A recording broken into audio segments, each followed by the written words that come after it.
Hello, everybody, and welcome to another episode of the Ball Card Show, the sports podcast. For the Sports Collector. I'm Jason Otero. I'm Gary LeMaster. And we are ready to talk all things sports, collectibles.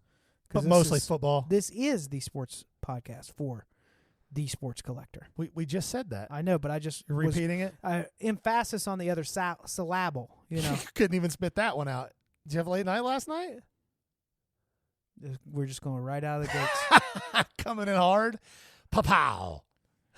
If Michael Scott was here, his head would be exploding with That's What She Said jokes. Oh, boy. But, yes, it is another week. And you know what? I'm thinking about saying it a third time just to get under your skin. This is the sports podcast for the sports collector. Cool. I did not have a late night last night. You're I was Mr. Mom right now, I was aren't you? Mr. Mom. My wife was are. out of town working. And, you know, it's a selfless act caring. You got to have super proud dad moment last night. We don't, but this is technically a sport.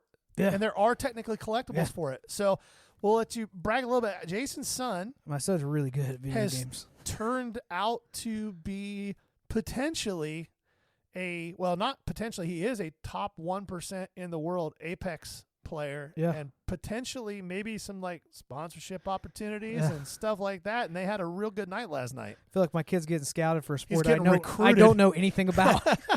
He's a freshman. He's a player. Yeah, he's been dominating and getting some public recognition locally, and went to like a gaming league and they did an assessment and he crushed it. Yeah, it's really it's cool awesome. to see that. Yeah, I'm really excited. Fun for him. time as a dad. Yeah, I wish it was like baseball where I had a clue what was happening. Well, but what's crazy is if it happens, they make esports trading cards. That's a real thing. We're gonna make it happen. We're gonna figure it out. We will make it happen for sure. We got a little bit of news, a little bit of football. You want to start out with a recap of football, and we'll jump into some hobby stuff. Yeah, so that's cool. This has definitely, from what I've seen, been a year of disappointment and unmet expectations so far for a lot of teams. Well, there's been some super weird trends. So, like, scoring is way down. Like, way down. One of the games we're going to talk about, and I won't spoil it in a minute, but it was the first time through 3 weeks in the NFL that a quarterback had 300 yards passing and 3 touchdowns in the same game. Usually, beginning of the season, these guys come out and are killing it, and then the defense is kind of tighten up and adjust, and you see it being a tough. There hasn't been a tight end until last night. Jake Ferguson did, but there hasn't been a tight end that has scored over 8 fantasy points all year through 3 weeks. Travis Kelce looks old as hell. Yeah, let's talk about some fancy or some. It doesn't have to be fantasy football, but the just some fantasy world disappointments and the sports card world tend to line up pretty well. Kelce, we don't know what's going on there. Nobody's. I know what's going on there. No. Do you know what's going on there? Taylor. Well, it's not just Taylor. Here's what's happened. You ever seen Major League 2? That's what's happening. Yes. Well, no, but I think it would have been whoever. Kelce's at the end of his career. Very close to the end of his career. And for the first time since he came into the league, he spent an off season just living his life. Not working out, not getting ready for the season. He's flying all over the world, wearing weird clothes, hanging out with famous people, just living the life of a famous dude who's become famous outside of football. Yeah. And now he's trying to play his way into shape at 30. Is he 35 now? Pretty close. Yeah, I think he's a 2012 rookie, right? Yeah. So, I mean, he's 14th year in the league, 13th year in the league. So, yeah, he's 34, 35 years old, trying to play his way into shape. And you're seeing the end result of that. And I don't blame the guy. Like, he's made his money. He's a Hall of Fame first ballot lock. Most people are going to have him as either the best or the second best tight end of all time. From the same team. Yeah, I think the argument is between him, Gonzo, and Gronk. Gronk's peak might have been better than anybody's peak ever, as far as an all-around player, because Gronk was a hell of a blocker.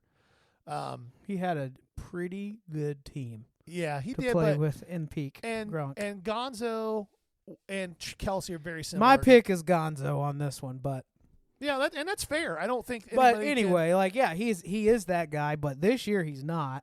Jalen Hurts looks terrible. The big conversation is, have we already seen his peak? Yes. Which that's really, you look at the weapons they put around, he doesn't have a lot of excuses. Tua's out. Well, it's been hard because A.J. Brown's been hurt since week 1, which doesn't help that offense at all in Philadelphia. the running game doesn't look great. Saquon looks good, but other than Saquon, like the quarterback run game doesn't look great, I guess. Now, they're a Saquon's been team as that will be advertised. able to stay in it. You know, they have enough talent to stay in the mix, I think.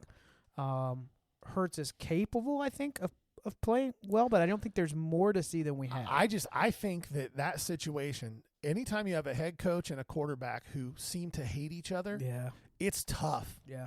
It's tough. I mean, especially at that level where there's so much pressure. I mean, I had head coaches that I played for that I didn't like very much, and it was hard. Yeah. It's hard. Well, you look at quarterback situations that are getting a little goofy. So Bryce Young finally takes a seat. Andy Dalton comes out looking like a Pro Bowler. That team looked more than competitive with functional quarterback play. We were talking about earlier. Andy Dalton, first player this year to 300 yards and 3 touchdowns in the same game.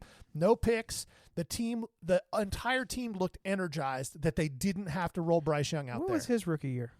10? 11. 11. Okay. Yeah. Yeah, so he's getting that journeyman, getting the job done. Listen, I saw a graphic the other day, and I would encourage anybody, and yes, some of it's accumulation, but you got to think about it over the last probably 5.5 years. 5 years? Well, yeah, because they drafted Joe Burrow, so in 2020.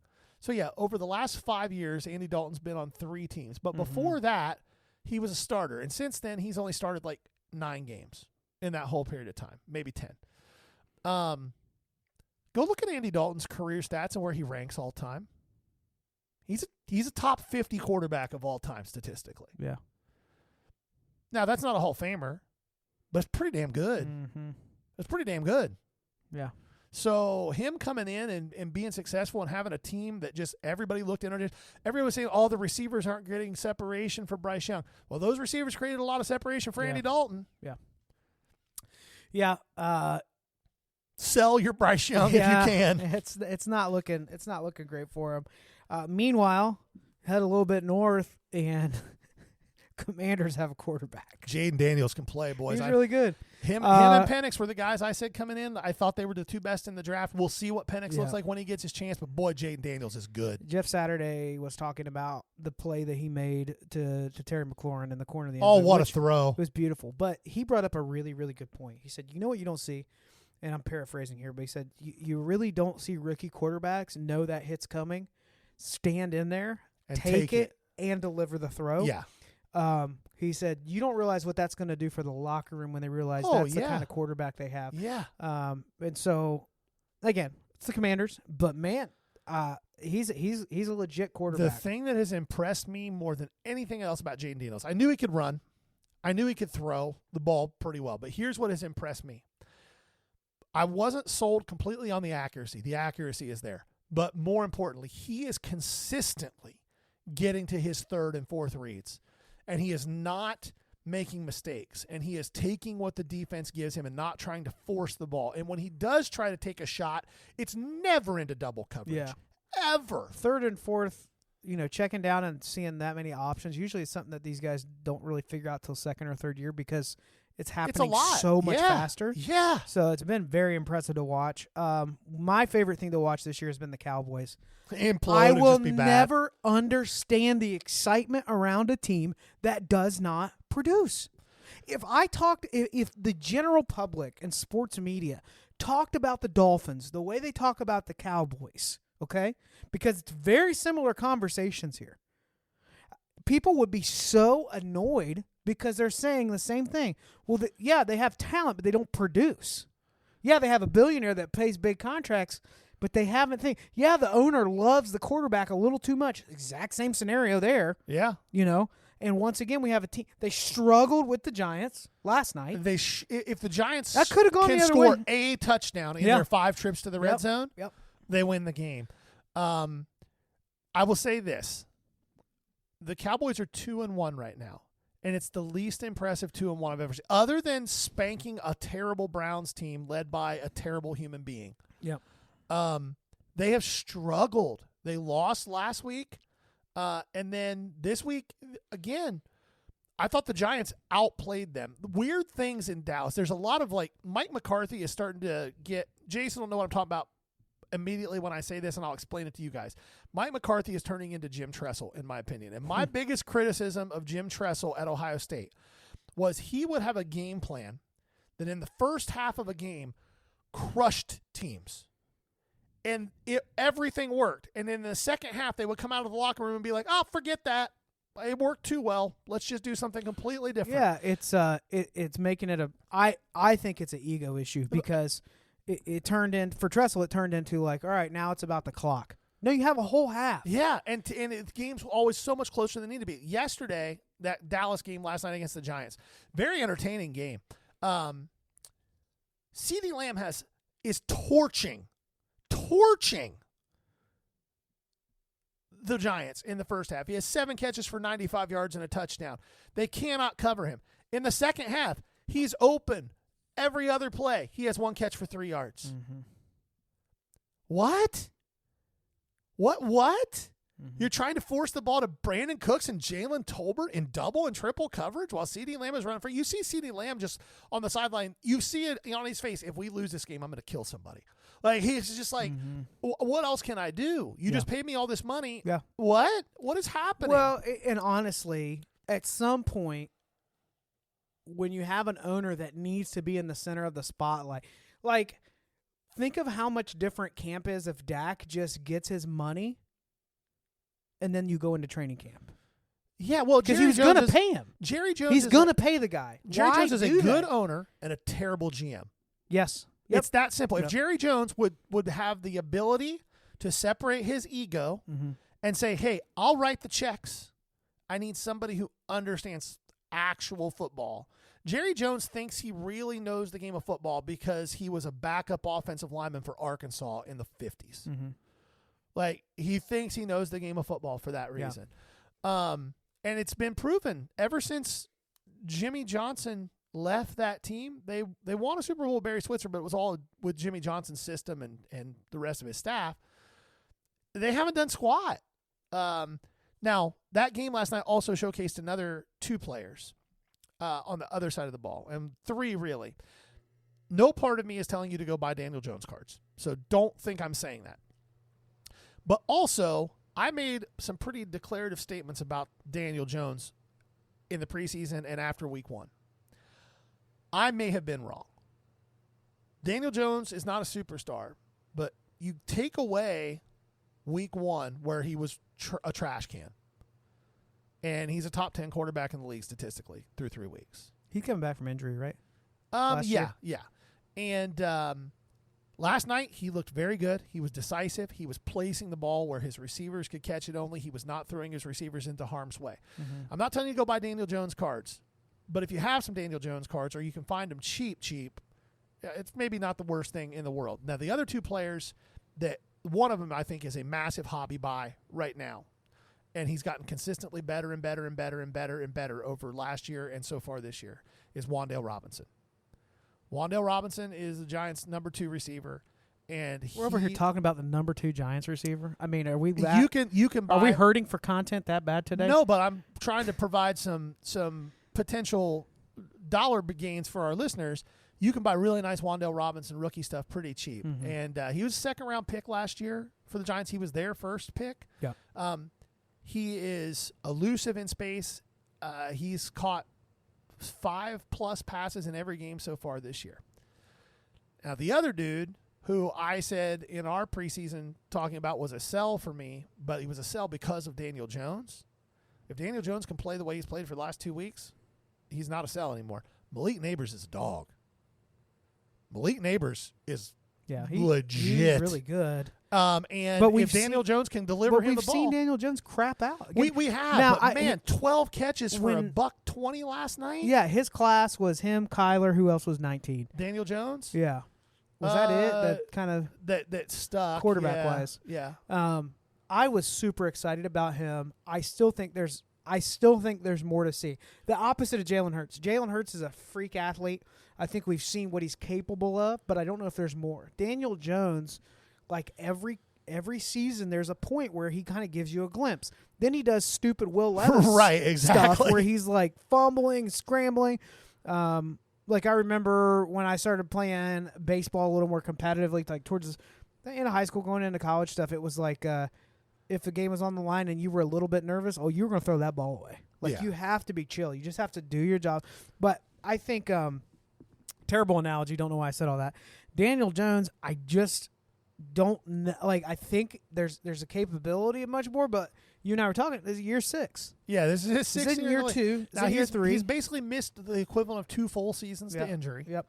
And he has, like you said, there's glimpses where you're like, oh, man, there's a player here. That's why the Giants paid him all that money. But then he'll turn around and do things that make you go, what am I looking at? Let's keep it moving because I think we go through here. Jets looked pretty good. Yeah, Aaron Rodgers can still play ball. Now, I will say this. The strength of that team the last few years has been their defense, and that defense is a little vulnerable, I think. Outside of Sauce Gardner, that defense has a little bit of vulnerability, and I think that Sauce might be a little bit vulnerable because he's trying to make too big of plays. That defense 2 years ago was pretty rock solid, right? Yeah. Yeah, I thought so. I mean, that's Saleh's calling card. Yeah. Let's just keep moving through. Some other things where we're like, what's going on? The Bengals. What's going on? Where did the defense go? What happened? The defense is a trash can.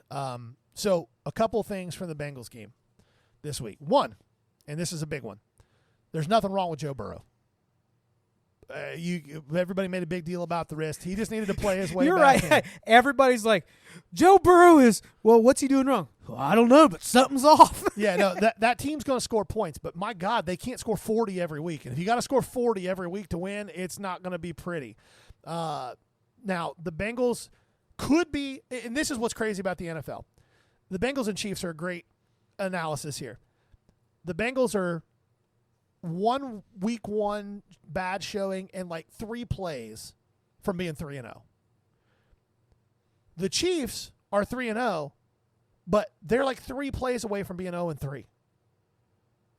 Well, legitimately 3 plays away from being 0-3. So that's the NFL, man. The difference between 3-0 and 0-3 is just a few plays, like for high level teams. I still think the Bengals have an opportunity because I don't see the Steelers carrying forward the defense. The level of defense the Steelers are playing right now is insane. Yep. And I don't see that carrying forward that well. But what did we say last week about Justin Fields? He wins one more game and plays really well again. And then it's Russell Wilson to Miami, probably. Yeah, well, Mike Tomlin is still being Mike Tomlin. He's like, I don't need to name anybody a starter. This is our player right now. We'll evaluate it when Russ is healthy. Guess when Russ is going to be healthy?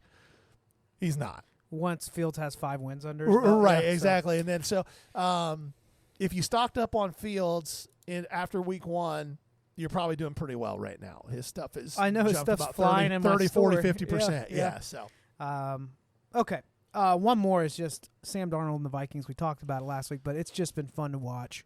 I don't think this will stop being fun. Now, is Vikings Packers this week? Yes. And then you have this Aaron Jones going back to Green Bay. And Jordan Love may play this week, but Malik Willis has played That's really, what I was going to really talk well. about. Yeah, so you have Malik who's showing something. And then meanwhile with Levis, it's consistently like, dude, chill out. What are you doing? Well, yeah, with Levis, it's what we were talking about with Daniel Jones. It's very similar. You see you see a play, you were like, oh, my God, there's so much great. there. Yeah. And then he does something where you're like, what? What like are his you coach doing? said, what the F are you doing? Yeah. Malik Willis has shown something, but I will say this about Malik Willis. The kid obviously has worked hard, but this is a huge testament to Matt LaFleur, who has revamped that entire offense to work to Malik Willis's strengths. Mm-hmm. It just goes to show when you have a head coach who has mental flexibility and will build a system around the skills and talents of his players. Mike McDaniel's very similar, although right now that poor guy doesn't have anybody to build around. Like if you roll Skylar Thompson out there, it's going to be bad. If you roll Tyler Huntley out there, it's going to be bad. I'll say something real quick about Miami, and then we can move on. They had to take a look at some risks. They were considering what to do with their money. Last year they had several injuries, but still had a pretty elite. The defensive front was solid, but that linebacker core was really good. Statistically, if you take a look at Miami, there was a lot of things they did really, really, really well. They decided to just double down on the offense. Huge contract for Tua, who's already had 3 concussions, almost retired, and no plan for a backup. How much was his contract? $300-some million? Yeah. And then they do the extension for Tyreek at another 130, 150, something like that. So we have $500 million sunk into 2 players, and now the person throwing the ball to the guy that gets the extension, who's the fastest in the league. Now, here's what I'll say about Tyreek. I've actually been really pleasantly surprised with his mentality with the team. But guys that know they are the fastest in the league and probably the most talented, that are considering not being in the sport in the next 3 to 5 years, they do not want to waste any time. I'm actually nervous about what that locker room becomes if Tyreek can't get the ball. Yeah. And for those of you saying, well, he needs to have a better attitude, I would be pissed if I was Tyreek. Yeah. I would be saying, how was there no plan to spend $5 million on a decent backup? Yeah. We're not talking. You could have had Andy Dalton. Well, something like that. It doesn't have to be anything crazy, but have a plan. Jimmy Garoppolo. How do you have no plan when the guy has gone lights out 3 times and almost retired? Go sign Mike White. Mike White's a better option. Yeah. Like Matt Moore, man, bring him back. How did Skylar Thompson beat Mike White out in camp? Like that's the question. So anyway, but yeah, there's a lot mixed up in the NFL right now. But Sam Darnold, back to the Vikings. Quickly, I I'm giving you more time than I want to. I kind of went off the rails there. It has been so fun, refreshing even, to watch a guy finally, for the first time in his career, have weapons and a real opportunity. Yeah. With nobody looking over his shoulder, him not worrying about getting benched, and he is playing lights out.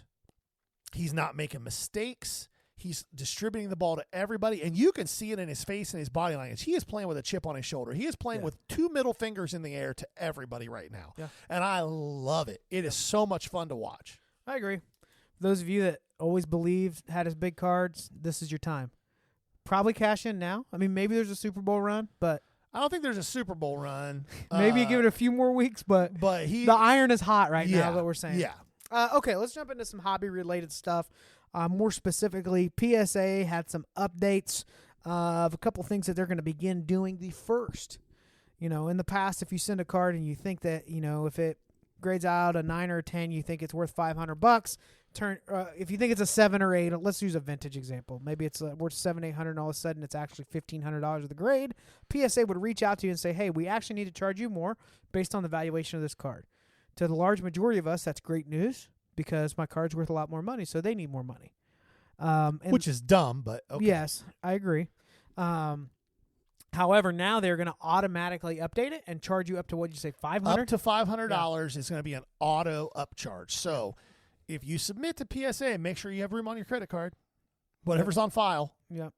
If you thought your grading was going to be, if your estimation was $300. I didn't think about that. There's going to be people that are like degenerates with this. Oh, yeah. And they're going to have 500 cards off, and 3 of them pop for more that are big. And what happens when that card doesn't go through? Then they're going to get reached out to. Yeah. Hey, Mr. LeMaster. Don't say Mr. LeMaster. I don't play. I was just using an example. I was just, geez, chill out. What are you saying? Yeah, exactly. You're poor. Just kidding. What are you, Paul? What are you, Paul? The other thing that they're going to start doing is allegedly they're going to crack down on these banned substances on cards. So much bullshit. They're going to have to be able to catch it first. Although I did see one that somebody cleaned a Luka Contenders ticket, rookie ticket auto, orange, and they put so much wax on it that they almost faded out the whole auto. Yeah, so PSA knew that one. Yes, here's the thing. This is a PR thing, right? We said we'll do something, and we're doing something about it. Yeah, this is why it's annoying to me. It's just pure PR. Here's the reality. Unless you're a moron like the person you just described, they don't know. There's no way to tell.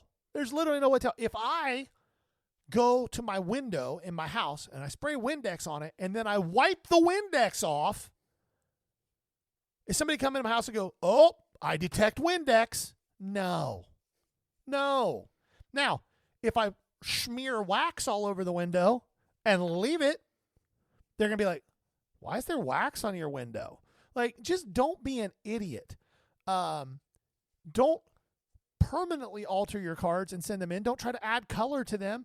But the thing it's crazy to me is it's just like we have politicians that are like, oh, we're going to make it illegal for this. It's already illegal. PSA already won't grade an altered card if they can detect the alteration. There's no reason to make this statement other than to try to appease a loud minority of morons within the hobby. And if you're listening to this and you're in that group, yes, I just called you a loud minority of morons, and I stand by that. Stand by my words. I do, 100%. Oh, that's funny. But yeah, so that's PSA's update there. I don't think it'll be as huge shock. I would think that it's got to help with turnaround time a little bit to make it a little quicker. It makes sense to me, like if they agree on the front end. So what that means is if you're sending off, especially if you have bigger cards, like what would we say, like where do the tiers break down? What's the threshold? Around $500 they start charging more? No, it depends on what you submit as. Category, if you submit, if you submit in value, I think it's $499. Okay. And then the next level up is $500 to $1,500, and then it's $1,501 to $3,000. $3,000. So just take a look at the website so you're not shocked by it, but it's always good news. You're still coming out ahead if they need more money. That's actually a good thing. Yeah. When I send stuff up, I really hope that they would say that. You know? Yeah, and the thing that you want to keep in mind is just don't send off stuff that doesn't need to be graded, and then you'll never be disappointed. If you get an upcharge on a card that goes from being worth $499 to worth $525, I mean, I don't know. I don't know that I would have sent that card. You know what I mean? Like, just don't send stuff that is going to hurt you if you get upcharged. Mm-hmm. It doesn't make any sense to send. Yep. Sell it raw. Jason and I are looking at potentially buying a really nice lot of vintage stuff right now.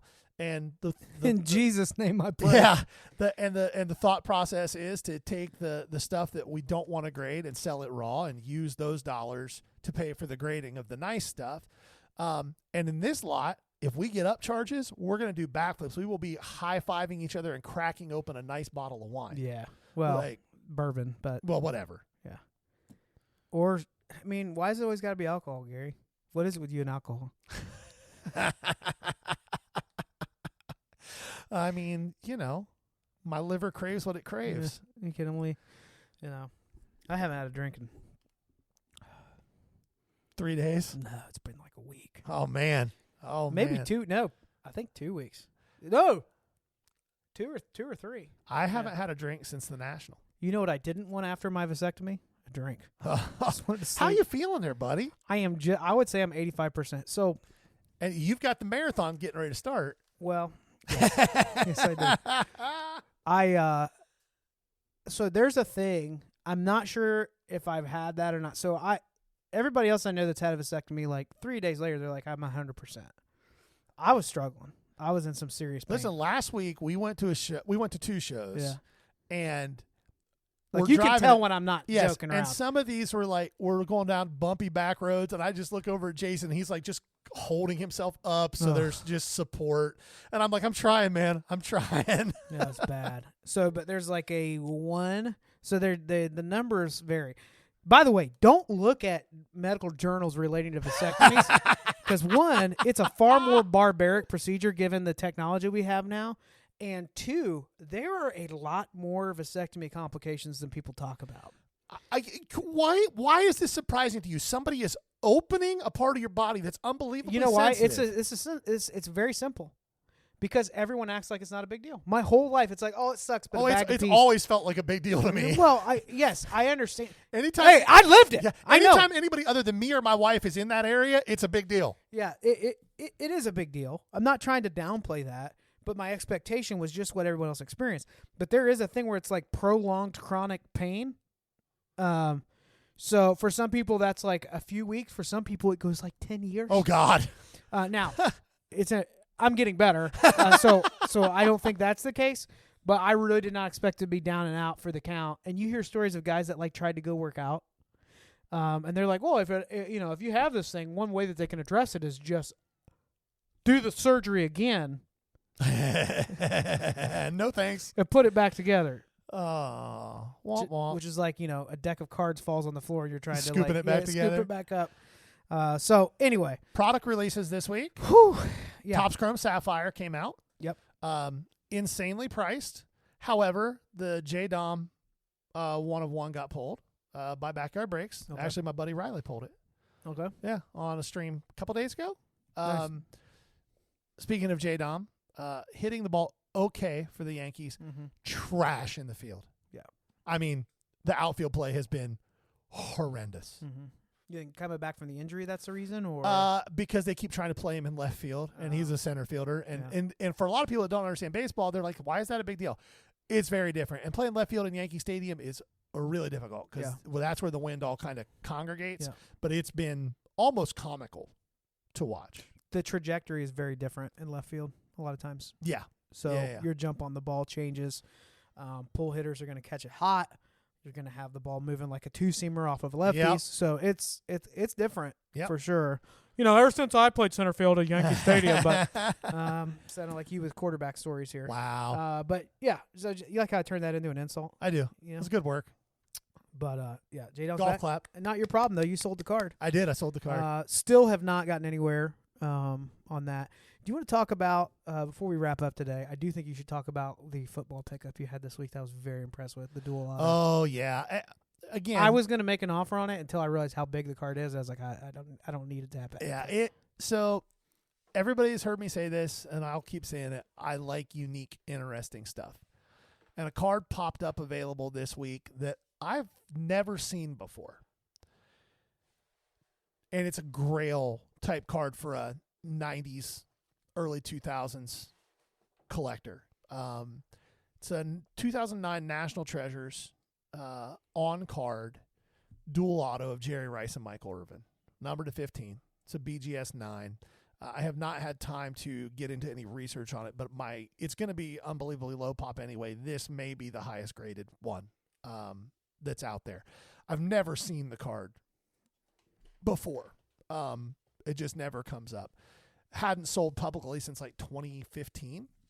So there's no way to really put an ideal value on it. I know what Card Ladder says that it's worth in their index. But when it's that unique and it's that caliber of player and it's on card and I can buy it for what I bought it for, I'm buying it 100 out of 100 times. Mm-hmm. So really, really cool card to add to the showcase this week. And it falls into that category of cards that I don't care if I ever sell. Yeah. It's not technically a PC thing, but I don't care. It's a really cool card. Don't care if I ever sell it. Yeah. Pretty neat one. It was a fun one to pick up. If you are in the northern Ohio area this weekend, Medina, Ohio Collectors Convention is there. The Greenies Collector Con is this weekend. It's 3 days. Trade night starts tonight. It's at the county fairgrounds. At the county fairgrounds, starts at 7 o'clock tonight. Trade night does. And then the show is tomorrow and Sunday. And come see us. We'll be set up. Jason, I think, will be up tomorrow, at least for a little while. I'll be there all 3 days. And come see us. Come sell us some cards. Come say hi. We'd love to meet some of you, more of you face-to-face. It's getting fun now. The podcast, at this point, we're starting to get enough traction where almost every show we go to, somebody's saying, hey, we listen to you guys. Hey, it's nice to meet you in person, which is really gratifying. Not because we like to feel famous, but because we have really grinded this thing out.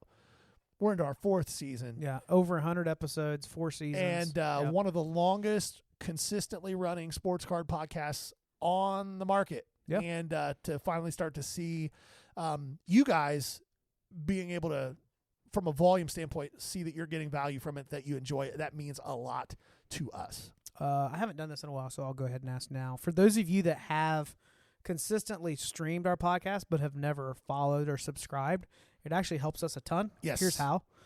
Gary and I love doing this, and we will continue to do it for free if we have to, but we sure like to make a little bit of money. And honestly, those even if it just covers our subscriptions costs and follows really help the download numbers, which have been climbing like crazy for us over the last 3 months, nearly tripled. Yes. So that's awesome. We're really excited about it. But if you haven't, be sure to share it with somebody. I know that with every card I've sent out, I think in the last 3 months I've sold over 3,000 cards. There's a card with the QR codes for the ball card show, but we appreciate your continued support. Hopefully we'll see you this weekend up at Medina County Fairgrounds, Greenies. Yeah, you got anything else? I do not. I need to get on the road to get up to Medina. All right, man. This has been the Ball Card Show, the sports podcast. For the Sports Collector. Bye now. Peace.